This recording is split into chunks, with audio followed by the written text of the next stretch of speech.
आज हम शेषफल प्रमेय की सहायता से शेषफल निकालना सीखेंगे। तो यहाँ पर क्वेश्चन दिया गया है, पहला वाला क्वेश्चन देखिए।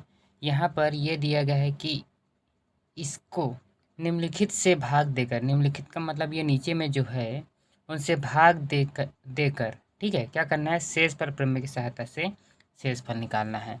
तो चलिए किस प्रकार से इसको भाग देते हैं, कौन कौन सा नियम होता है, उसको हम लोग डिटेल से समझते हैं। तो सबसे पहले ये जान लेते हैं कि शेषफल प्रमेय होता क्या है।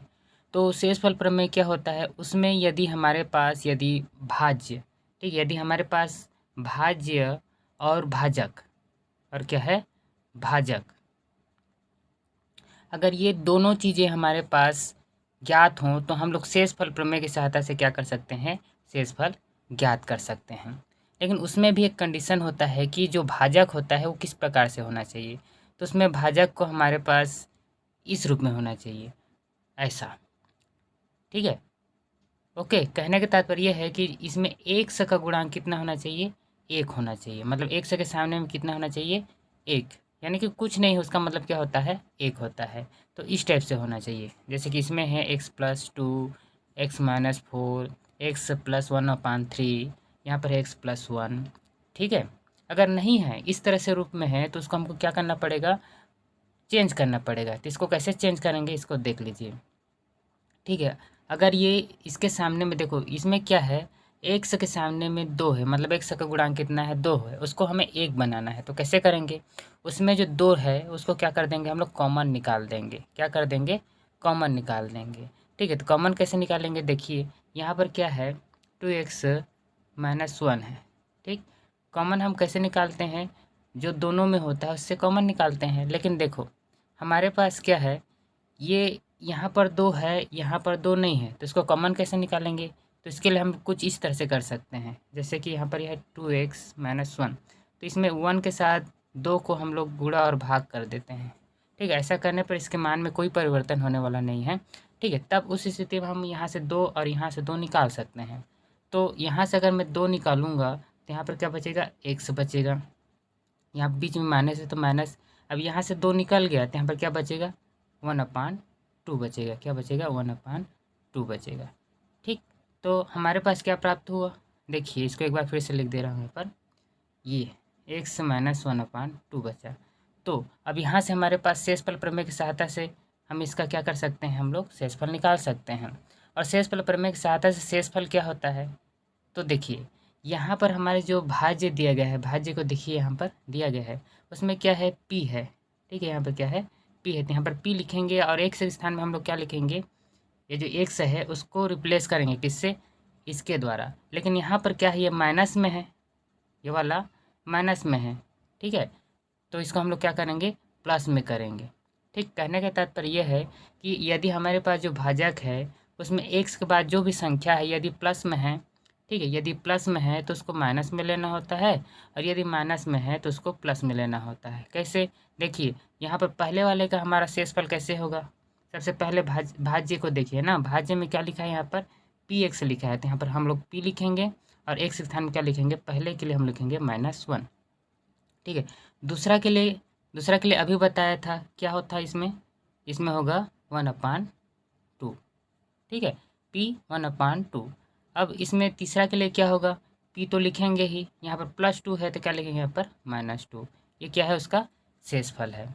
चौथा के लिए क्या होगा, इसमें p लिखेंगे, ये माइनस में है 4, तो इसको क्या लिखेंगे, प्लस में 4 लिखेंगे, ठीक है। और पाँचवा के लिए देखिए, पाँचवा के लिए क्या होगा, p तो लिखेंगे ही, ये प्लस में है, इसमें लिखेंगे -1/3, ठीक। तो ये क्या होगा, शेषफल प्रमेय की सहायता से शेषफल होगा। लेकिन यहाँ पर जो लिखा हूँ मैं p, उसके बाद जैसे कि पहले के लिखा था -1, इसका मतलब क्या होता है, इसको हम लोग समझ लेते हैं, ठीक है।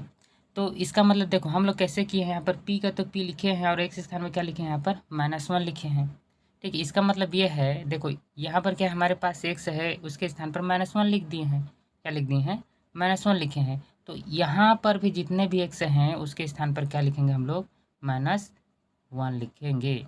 तो कैसे लिखेंगे, देखते हैं, ठीक है, ओके।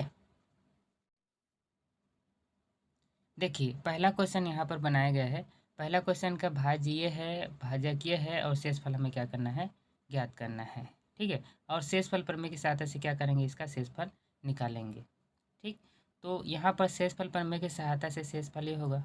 ठीक है, ये कैसे हुआ, देखो यहाँ पर भाज्य में p है तो यहाँ पर p लिखे हैं, और भाजक में देखो x+1 है तो यहाँ पर -1 लिखे हैं। ठीक है, अब यहाँ पर हम लोग क्या करेंगे, जहाँ जहाँ पर x है वहाँ पर क्या लिखेंगे, हम लोग -1 लिखेंगे। तो कैसे लिखेंगे, देखिए यहाँ पर x से घात 3 है तो यहाँ पर -1 का घात कितना लिखेंगे, 3 लिखेंगे। ठीक, उसके पश्चात यहाँ पर +3 है तो +3 लिखा गया है यहाँ पर। ठीक है, उसके बाद यहाँ x² है तो इसके स्थान पर लिखेंगे ऋण 1 का वर्ग लिखेंगे। ठीक, मतलब x के स्थान में ऋण 1 लिख देंगे। ठीक, और घातांक जैसा है वैसा लिखेंगे। उसके बाद -5 है तो -5 लिखा गया है, और x के स्थान फिर से क्या लिखेंगे हम लोग, यहाँ पर -1 लिखेंगे। और यहाँ पर 8 है तो यहाँ पर भी 8 लिख दिया गया है।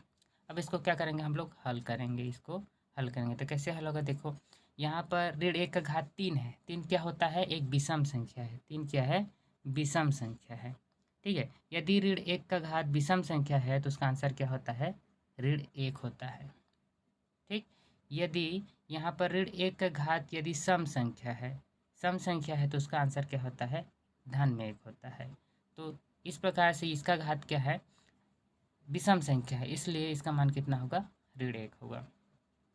ठीक, उसके बाद धन 3 का धन 3। ठीक है, उसके बाद देखो यहाँ पर ऋण 1 का घात कितना है, 2 है, जो कि सम संख्या है, जो कि क्या है, सम संख्या है, इसलिए यहाँ पर 1 आएगा ऋण 1 का घात 2 के स्थान पर। ठीक, उसके पश्चात यहाँ पर ये माइनस दोनों में माइनस है। देखो ऋण 5 है, ऋण 1 है, दोनों आपस में गुणा हो रहे हैं तो माइनस माइनस क्या हो जाते हैं यहाँ पर, तो ये प्लस हो जाएगा। क्या हो जाते हैं, प्लस हो जाते हैं, इसलिए यहाँ पर प्लस लिखा गया है। ठीक, उसके बाद यहाँ पर 5 एकम 5 किए हैं। ठीक, उसके बाद यहाँ पर 8 को जैसा का वैसा यहाँ पर लिख दिया गया है। अब देखिए यहाँ पर इसको ध्यान दीजिए, इसको थोड़ा सा सॉल्व कर लेते हैं, हो जाएगा 3 एकम 3। बाकी सबको यहाँ पर नीचे में जैसे के वैसे कॉपी कर दिया गया है। ठीक है, अब देखिए ये 3, 5 और 8 तीनों के तीनों क्या है, धनात्मक हैं, तो सबको जोड़ देते हैं तो कितना आएगा, इसमें 16 आएगा। और ऋण 1 को यहाँ पर लिख दिया गया है। अब ऋण 1 और धन 16 को हम लोग हल करेंगे तो कितना आएगा, हमारे पास 15 आएगा। तो इस प्रकार से यहाँ पर जो हमारे पास दिया गया है क्वेश्चन, ठीक है, शेषफल प्रमेय की सहायता से जो निकाले हैं शेषफल कितना आएगा, 15 आएगा। ठीक है, इसी प्रकार से हम लोग दूसरे क्वेश्चन को भी हल कर सकते हैं। तो चलिए दूसरा क्वेश्चन को भी हल करते हैं। देखिए दूसरा क्वेश्चन यहाँ पर दिया गया है भाज्य और यहाँ पर भाजक।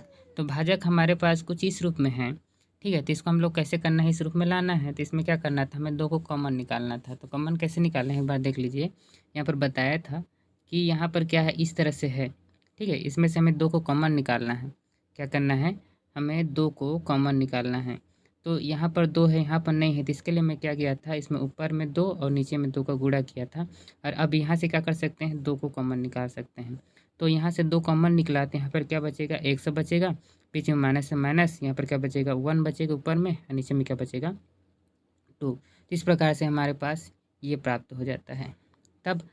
तब यहाँ पर शेषफल प्रमेय की सहायता से शेषफल क्या होगा, इसको देख कर करना है हमको, है ना। तो यहाँ पर क्या है, यहाँ पर -1/2 है, तो यहाँ पर क्या लिखेंगे हम लोग, प्लस में 1/2 लिखेंगे। और यहाँ पर सामने में p रहेगा, क्योंकि भाज्य के यहाँ पर क्या है, p है।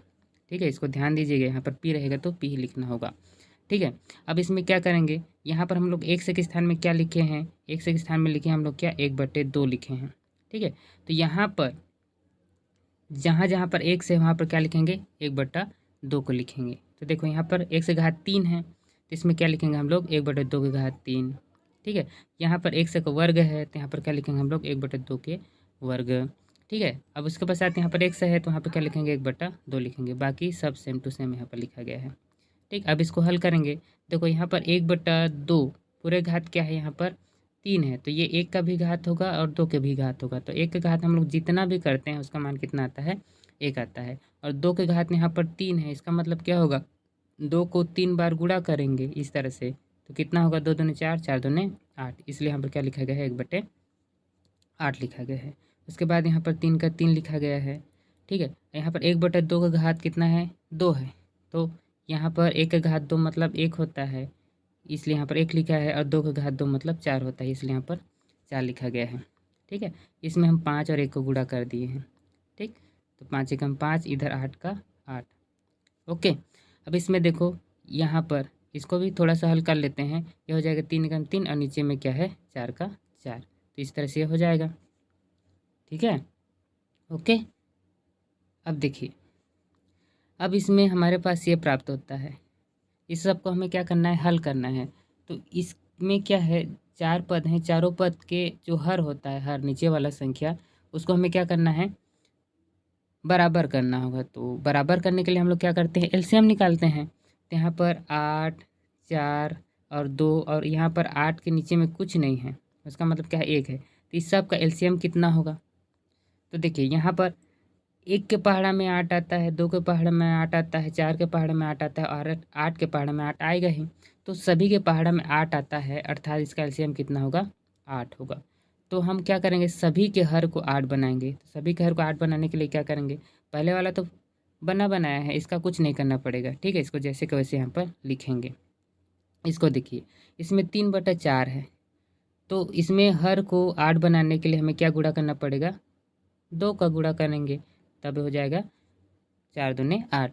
इसलिए यहाँ पर ऊपर में भी गुणा करेंगे, नीचे में गुणा किए हैं तो ऊपर में करना पड़ेगा। ठीक है, तो हो जाएगा कितना 6 और नीचे में कितना हो जाएगा 8। ठीक है, तो यहाँ पर लिखे हैं 6/8। उसी प्रकार से यहाँ पर दिया गया है 5/2, 2 में कितना गुणा करेंगे तो 8 होगा 4। तो उसी प्रकार से ऊपर में भी 4 का गुणा करना पड़ेगा, तो हो जाएगा 4 5 6 20, ये हो जाएगा 4 दूने 8। ठीक है, ओके। इस तरह से यहाँ लिखेंगे उसको। अब इसमें देखो 8 है, इसके नीचे में कुछ नहीं मतलब 1, तो इसमें कितना गुणा करेंगे, 1 में 8 का गुणा करेंगे 8 बनाने के लिए। तो ऊपर में भी क्या करेंगे हम लोग 8 का गुणा करेंगे, तो हो जाएगा 8 8 64 और नीचे में क्या हो जाएगा 8 एकम 8। ठीक, इस तरह से इसको लिख देंगे। अब देखिए यहाँ पर क्या है, यहाँ पर सब के हर में क्या है 8 है। ओके, सब के हर में क्या है 8 है, तो उसको हम लोग यहाँ पर क्या करेंगे, एक बार लिखेंगे, बाकी ऊपर में जो जैसा है उसको वैसा लिख देंगे। ठीक है, यहाँ पर 1 है तो 1 लिखेंगे, धन है तो धन लिखेंगे, 6 है तो 6 लिखेंगे, ऋण है तो ऋण लिखेंगे, 20 है तो 20 लिखेंगे, धन 64 है तो यहाँ पर धन 64 लिखेंगे। ठीक है, ओके।